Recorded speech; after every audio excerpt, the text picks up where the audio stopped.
यीशु मसीह का प्यारा वचन, पाँव को दीप को राह को रोशन, ये है मसीह का प्यारा वचन, ये है वचन प्यारा। परमेश्वर के धन्य नाम की महिमा हो। प्रभात मनन के सत्र 2256 में आप सभी का बहुत ही विनम्रता के साथ स्वागत करता हूँ। आइए आज मनन के लिए हम पढ़ते हैं याकूब अध्याय 3 पद 5 और 6। वैसे ही जीभ भी एक छोटा सा अंग है और वह बड़ी बड़ी डींगे मारती है। देखो थोड़ी सी आग से कितने बड़े वन में आग लग जाती है। जीभ भी एक आग है। जीभ हमारे अंगों में अधर्म का एक लोक है और सारी देह पर कलंक लगाती है और जीवन गति में आग लगा देती है और नरक कुंड की आग से जलती रहती है। तीसरे अध्याय की 5 पद के दूसरे भाग में याकूब हमें यह समझा रहा है कि जीभ को यदि हम वचनानुसार नियंत्रण नहीं करें तो वह कितना भयानक रूप में नुकसान पहुंचा सकती है। यह लेखक जीभ को जंगल में लगने वाली आग से तुलना कर रहा है, जो एक बार फैलने के बाद उसे नियंत्रण में लाना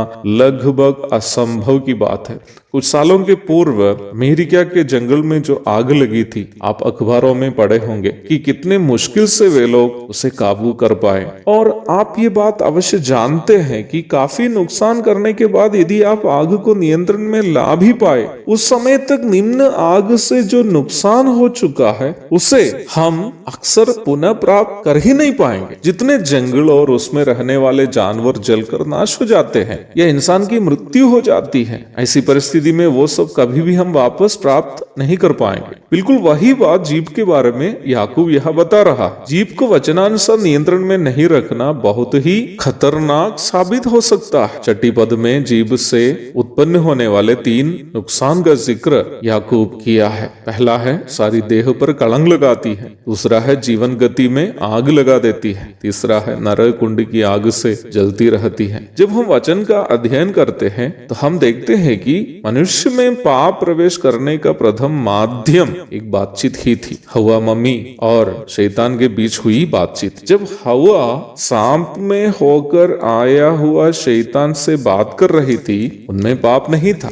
अर्थात हवा में पाप नहीं था, परंतु शैतान से बातचीत के परिणाम स्वरूप हवा उस फल को खाई जिसे खाने से परमेश्वर उसको मना किया था और इस प्रकार हवा में पाप प्रवेश किया। तत्पश्चात हवा ने निम्न पाप को आदम को भी दिया। निम्न घटना से हम आसानी से इस निष्कर्ष पर पहुंच सकते हैं कि अनुचित बातचीत हमें पाप प्रवेश करने का माध्यम है। Illegitimate conversation can be a medium of sharing sin. शैतान से हवा की अवैध या अनुचित बातचीत शैतान का पापमय स्वभाव हवा में प्रवेश करने का कारण बन गया। आप देखें तो वर्तमान में भी शैतान सबसे अधिक मनुष्य को विभिन्न पापों में गिराने के लिए उपयोग करने वाला माध्यम बातचीत अथवा कन्वर्सेशन ही है। जितने अधिक बातचीत करने की सुविधाएं बढ़ गई है, उतना अधिक पाप भी बढ़ते जा रहा है। सोशल मीडिया के उपयोग एक बहुत बड़ी सुविधा होते हुए भी अवैध संबंधों को आसानी से बनाने का एक बड़ा द्वार भी इन सुविधाएं बन चुकी है। 2 दिन पूर्व ही केरल में हुई एक घटना मैं आपको बताना चाहता हूँ। एक 14 साल की लड़की को 4 लड़के मिलकर के अपहरण करके ले गए। पुलिस की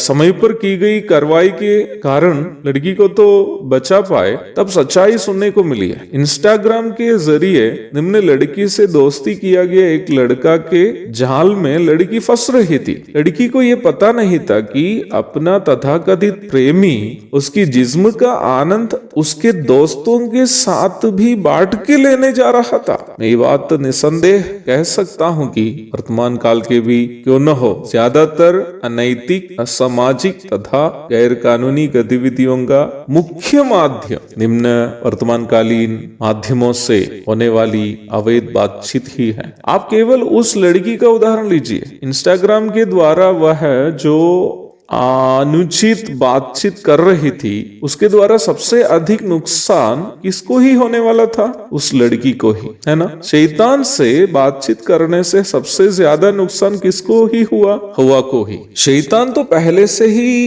पाप करके नरक के लिए ठहराया गया व्यक्ति था, इसलिए ही उसको नष्ट होने के लिए कुछ भी नहीं था। उस परिप्रेक्ष्य में देखे तो शैतान से बातचीत करने से जो नुकसान हुआ, वो सभी नुकसान हवा को ही हुआ, शैतान को नहीं। प्रियो हमें अपने जीव को वचनानुसार नियंत्रण में रखना अनिवार्य है। याकूब की इस पत्री के इन सभी भागों में जो हम अभी अध्ययन कर रहे हैं, ढेर सारी ऐसा शिक्षा हम प्राप्त करते हैं वहां से कि हमें कैसे अपने जीव को नियंत्रण करना चाहिए। प्रभु दया करे तो हमारे आने वाले दिनों के अध्ययन में हम उसे सीखेंगे। तब तक के लिए आपसे विदा हो जाता हूँ। प्रभु आप सबको एक नया दिन देकर, आशीषित दिन दे करके आप सभी को अपनी अगुवाई में ले चले। आमीन।